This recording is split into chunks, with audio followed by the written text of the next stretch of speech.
നമസ്കാരം. കേരള രാഷ്ട്രീയത്തിൽ മതതീവ്രവാദ സംഘടനകളുടെ സ്വാധീനം ഇനി എടുത്തു പറയേണ്ട കാര്യമില്ല.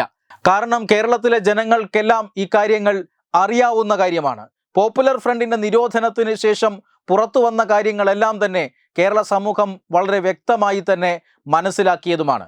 പോപ്പുലർ ഫ്രണ്ടിനും SDPIക്കും ഇവിടെ മറ്റു മതവിഭാഗങ്ങളെ ഭീഷണിപ്പെടുത്താനും മറ്റ് രാഷ്ട്രീയ പാർട്ടികളിലുള്ളവരെ പ്രത്യേകിച്ചും BJP RSS നേതാക്കളെ കൊന്നൊടുക്കാനും കൊന്നുകഴിഞ്ഞാൽ ഈ ഭീകരവാദികൾക്ക് രക്ഷപ്പെടാനും ഭീകരവാദികൾക്ക് കൊല നടത്തുന്നതിന് മുമ്പ് ഈ ഭീകര പരിശീലനം നൽകാനുമുള്ള എല്ലാ ഒത്താശയും ചെയ്തു കൊടുക്കുന്നത് അതാത് കാലഘട്ടങ്ങളിൽ ഈ കേരളം ഭരിച്ച ഭരണകൂടമാണ് എന്ന് അർത്ഥശങ്കയ്ക്കിടയില്ലാത്ത വിധം തെളിഞ്ഞതാണ്. മഞ്ചേരിയിൽ പോപ്പുലർ ഫ്രണ്ടിൻ്റെതായി പ്രവർത്തിച്ചിരുന്ന ഭീകരവാദ പരിശീലന ക്യാമ്പ് NIA പൂട്ടിച്ചതോടുകൂടിയാണ് ഞെട്ടിക്കുന്ന വിവരങ്ങൾ ലോകമറിഞ്ഞത് എന്ന് നമുക്കറിയാം. ഈ മതതീവ്രവാദ ശക്തികൾ സംഘടിത വോട്ട് ബാങ്ക് കാണിച്ചുകൊണ്ടാണ് കേരളം മാറി മാറി ഭരിച്ചിട്ടുള്ള ഇടത് വലത് മുന്നണികളെ സ്വാധീനിച്ചിട്ടുള്ളത്. എല്ലാ തെരഞ്ഞെടുപ്പിലും ഈ തീവ്രവാദ ശക്തികൾ അതാത് മുന്നണികളെ സ്വാധീനിച്ചുകൊണ്ട് പല ഇടപെടലുകളും നടത്താറുണ്ട്.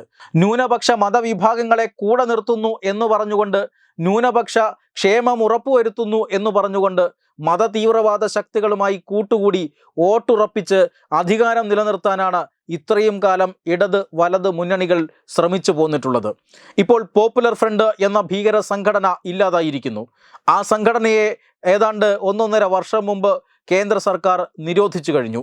അങ്ങനെ പോപ്പുലർ ഫ്രണ്ടിൻ്റെ പ്രവർത്തകർക്കും നേതാക്കൾക്കുമൊന്നും പോപ്പുലർ ഫ്രണ്ട് എന്ന പേരിൽ ഇങ്ങനെ പകൽ വെളിച്ചത്തിൽ ഇപ്പോൾ പ്രവർത്തിക്കാൻ കഴിയുന്നില്ല എന്ന് മാത്രമല്ല, ഇവരുടെ പ്രവർത്തനത്തിനാവശ്യമായ പണം, ആ പണത്തിൻ്റെ ഒഴുക്ക്, അതിൻ്റെ സ്രോതസ്സ് ഇതെല്ലാം കേന്ദ്ര സർക്കാർ തടഞ്ഞുവെന്ന് മാത്രമല്ല, പുതിയ സ്രോതസ്സുകൾ കണ്ടെത്തി NIA അടച്ചുകൊണ്ടുമിരിക്കുകയാണ്. പല തീവ്രവാദ കേസുകളിലും ഒളിവിലായ ആളുകളെ അല്ലെങ്കിൽ ഒളിവിലായ പോപ്പുലർ ഫ്രണ്ട് തീവ്രവാദികളെ 10, 11, 12 വർഷത്തിന് ശേഷം കേന്ദ്ര ഏജൻസികൾ കേരളത്തിലെത്തി പൊക്കിക്കൊണ്ടുപോകുന്ന കാഴ്ചയും നമ്മൾ കാണുന്നതാണ്. ഇതെല്ലാം മതതീവ്രവാദ ശക്തികൾക്ക് കേരള രാഷ്ട്രീയത്തിലുള്ള സ്വാധീനം വ്യക്തമാക്കുന്നതാണ്. പ്രത്യേകിച്ചും BJP സ്ഥാനാർത്ഥികൾക്ക് ജയസാധ്യതയുള്ള മണ്ഡലങ്ങളിൽ ഇപ്പോൾ ഈ മതതീവ്രവാദ ശക്തികൾ ശക്തമായി തന്നെ പ്രവർത്തിച്ചു കൊണ്ടിരിക്കുകയാണ്. ലോക്സഭാ തെരഞ്ഞെടുപ്പിലും ഇത്തരം മതതീവ്രവാദ ശക്തികളുടെ ഇടപെടലുണ്ട് എന്ന് കാണിക്കുന്നതാണ് കഴിഞ്ഞ ദിവസം നടന്ന SDPIയുടെ വിരുന്ന്. ഈ ഇഫ്താർ വിരുന്ന് SDPI എന്നത് പോപ്പുലർ ഫ്രണ്ടിൻ്റെ രാഷ്ട്രീയ മുഖമാണ് എന്ന് അറിയാൻ കഴിയാത്തവരല്ല അതിൽ പങ്കെടുത്തത്.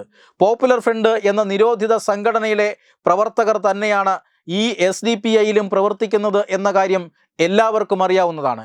പോപ്പുലർ ഫ്രണ്ടിൻ്റെ ആശയവും അതുപോലെ തന്നെ പ്രത്യയശാസ്ത്രവും തന്നെയാണ് SDPIയും പിന്തുടരുന്നത് എന്ന് ആർക്കാണ് അറിയാത്തത്? ഇതെല്ലാം അറിഞ്ഞു വച്ചിട്ടും കേരളത്തിലെ പ്രബുദ്ധരായ ഇടത് വലത് നേതാക്കളെല്ലാം ഈ തീവ്രവാദ സംഘടന നടത്തുന്ന ഇഫ്താർ വിരുന്നിൽ കഴിഞ്ഞ ദിവസം പങ്കുകൊണ്ടത് നമ്മൾ കണ്ടതാണ്. പ്രധാനമന്ത്രി നരേന്ദ്രമോദിയുടെ വിരുന്നിൽ ഉച്ചവിരുന്നിൽ പങ്കെടുത്തതിൻ്റെ പേരിൽ NK പ്രേമചന്ദ്രൻ എന്ന MP കേട്ട പഴി നമ്മൾ മറന്നിട്ടില്ല. ഇതെല്ലാം നിലനിൽക്കുമ്പോഴും ഇടത് തീവ്രവാദ ശക്തികൾക്കൊപ്പം നിൽക്കാനും അവരുടെ ആജ്ഞ അനുസരിക്കാനും അവർ തരുന്ന പണം ഉപയോഗിച്ചുകൊണ്ട് പ്രവർത്തിക്കാനും കേരളത്തിലെ ഇടത് വലത് മുന്നണികൾക്ക് യാതൊരു സങ്കോചവുമില്ല എന്നതിൻ്റെ ഏറ്റവും ഒടുവിലത്തെ തെളിവാണ് ആ ഇഫ്താർ പാർട്ടി. ഇന്ന് BJPയുടെ ദേശീയ നിർവാഹക സമിതി അംഗം PK കൃഷ്ണദാസ് നടത്തിയ പത്രസമ്മേളനത്തിലും അദ്ദേഹം ആരോപിച്ചത് പോപ്പുലർ ഫ്രണ്ടിൻ്റെ അഭാവത്തിൽ ഇപ്പോൾ കേരളത്തിൽ പ്രവർത്തിക്കുന്നത് മതതീവ്രവാദ സംഘടനകളുടെ കൺസോർഷ്യമാണ് എന്നാണ്. ഈ കൺസോർഷ്യവുമായി ഇടതു വലത് മുന്നണികൾ പല മണ്ഡലങ്ങളിലും രാഷ്ട്രീയ സഖ്യത്തിലേർപ്പെടുന്നുണ്ട്. വടകരയിൽ നിന്നും K മുരളീധരനെ പിൻവലിച്ച് അവിടെ പാലക്കാട് MLAയെ മത്സരിപ്പിക്കാനുള്ള തീരുമാനം UDF എടുത്തത് ഇതേ മതതീവ്രവാദ സംഘടനകളുടെ ആജ്ഞ അനുസരിച്ചുകൊണ്ടാണ് എന്ന് അദ്ദേഹം പറയുന്നുണ്ട്. മാത്രമല്ല, കോഴിക്കോട് സീറ്റിൽ LDFും ഇത്തരത്തിലുള്ള ഒരു രാഷ്ട്രീയ ഐക്യം അല്ലെങ്കിൽ രാഷ്ട്രീയ ധാരണ ഈ കൺസോർഷ്യവുമായി ഉണ്ടാക്കിയിട്ടുണ്ട് എന്ന് അദ്ദേഹം പറയുന്നു. കോഴിക്കോട്ട് ഇളമരം കരീമിന് വേണ്ടി ഈ കൺസോർഷ്യം പ്രവർത്തിക്കുന്നുണ്ട്. ഇങ്ങനെ എല്ലാ മണ്ഡലങ്ങളിലും ഇത്തരത്തിലുള്ള മതതീവ്രവാദ സംഘടനകളുടെ കൺസോർഷ്യം പ്രവർത്തിക്കുന്നതായും ഇവർക്ക് ഇടത് വലത് മുന്നണികൾ എല്ലാവിധ ഒത്താശയും ചെയ്തു കൊടുക്കുന്നതായുമാണ് ഇപ്പോൾ പുറത്തുവരുന്ന റിപ്പോർട്ടുകൾ. ഈ കഴിഞ്ഞ ദിവസം നടന്ന SDPIയുടെ വിരുന്നും അതിൽ പങ്കെടുത്ത ആളുകളുടെ ലിസ്റ്റും പരിശോധിച്ചാൽ അത് വ്യക്തമാണ്. അതിനോടൊപ്പമാണ് PK കൃഷ്ണദാസിന്റെ പ്രസ്താവനയെ ചേർത്ത് വയ്ക്കേണ്ടത്.